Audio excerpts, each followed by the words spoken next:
Maria Theresa Platz is in a prestigious location in Vienna with a blend of Austrian history, art, culture, and a city landscape. Flanking the square are the two prominent museums of Vienna, Natural History Museum and the Museum of Fine Arts.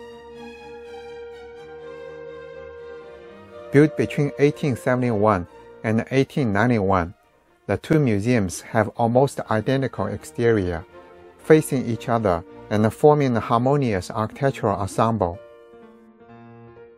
Designed by the two of the most renowned architects in Austria at the time, Gottfried Semper and Karl von Hassenauer, the museums are the fine examples of the Neo-Renaissance style, a popular style in the 19th century in Paris, London, Vienna, and in many cities in Europe. Pristine white color, symmetrical shapes, balanced proportions, majestic forms, harmonious atmosphere. These are the key elements of the Neo-Renaissance style of the two museums.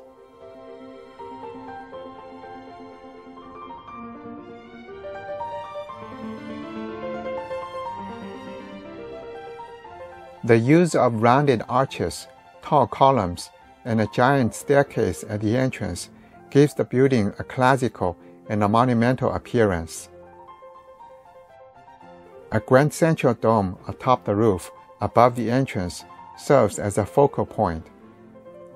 The columns divide the facade into sections and appear in three classical orders: Doric, Ionic, Corinthian, echoing their ancient Greek roots. The decorative cornices with dentils and other ornamentation project from the roof line, accentuating the structure's horizontal aspects. Arrays of decorative balustrades line the balconies and the terraces, giving the facade a refined and a luxurious appearance. The facade of the museums is largely made of sandstone, which was a popular material for grand buildings during the 19th century. Sandstone is easy to work with and allows for the intricate carvings and the decorative details that are featured prominently on the museum's exterior. These stones were carefully chosen for their ability to be carved into intricate shapes and withstand water and wind erosion. Its light color also enhances building's visual appeal, contributing to its imposing presence. The exterior of the Natural History Museum is richly adorned with elaborate and vivid sculptures of mythological and allegorical figures that represent the universe and the discovery of its elements. The balustrade features sculptures of famous scientists and researchers, like Johann Kepler, a German astronomer, mathematician, astrologer, and Carl von Linné, a Swedish biologist and a physician, emphasizing the museum's scientific focus and adding to its prestige.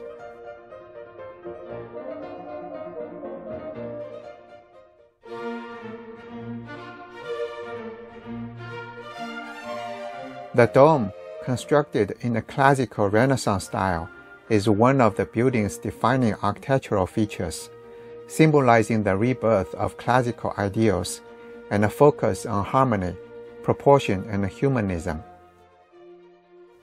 The dome is supported by a series of rounded arches and is divided into sections by vertical ribs, a common feature of Renaissance domes.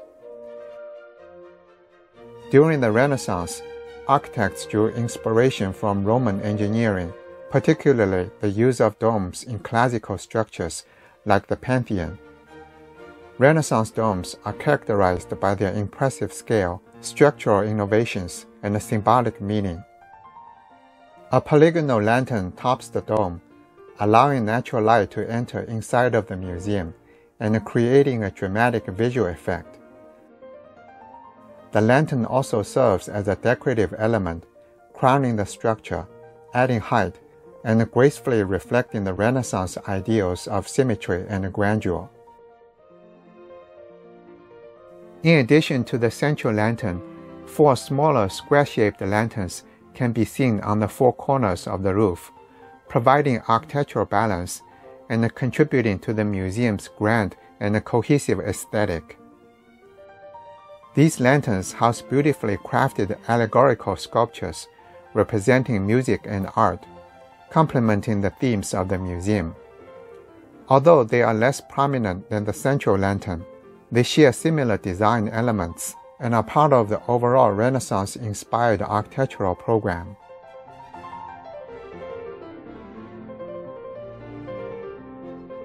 The lanterns and domes are integral to the museum's grand architectural design, enhancing the building's neo-Renaissance style and making the visual statement about the pursuit of knowledge and the center of learning.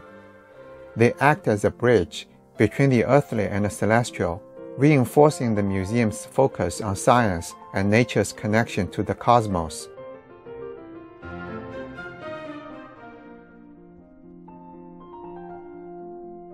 The bronze statue atop the Natural History Museum is Helios, the Greek sun god, the life-giving figure without whom nature would not exist.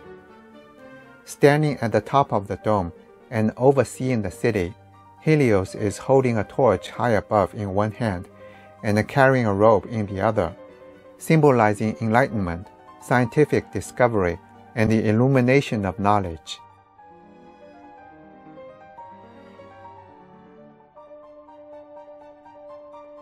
The statue on top of the Museum of Fine Arts is a figure of the goddess Pallas Athena, the Greek goddess of wisdom, art, and strategic warfare.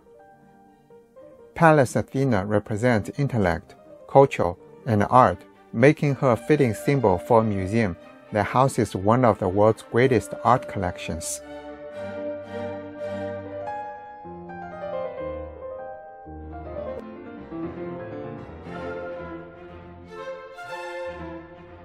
Maria Theresa commissioned a variety of works from artists in Austria and abroad, including paintings, sculptures, ceiling frescoes, and allegorical works. Her patronage helped to establish the House of Habsburg internationally and led to a flourishing of Baroque art. Under Maria Theresa's rule, Austrian sciences experienced a remarkable boom. She supported the creation of the Natural History Cabinet, the Coin Cabinet, and the Physics Cabinet within her administration.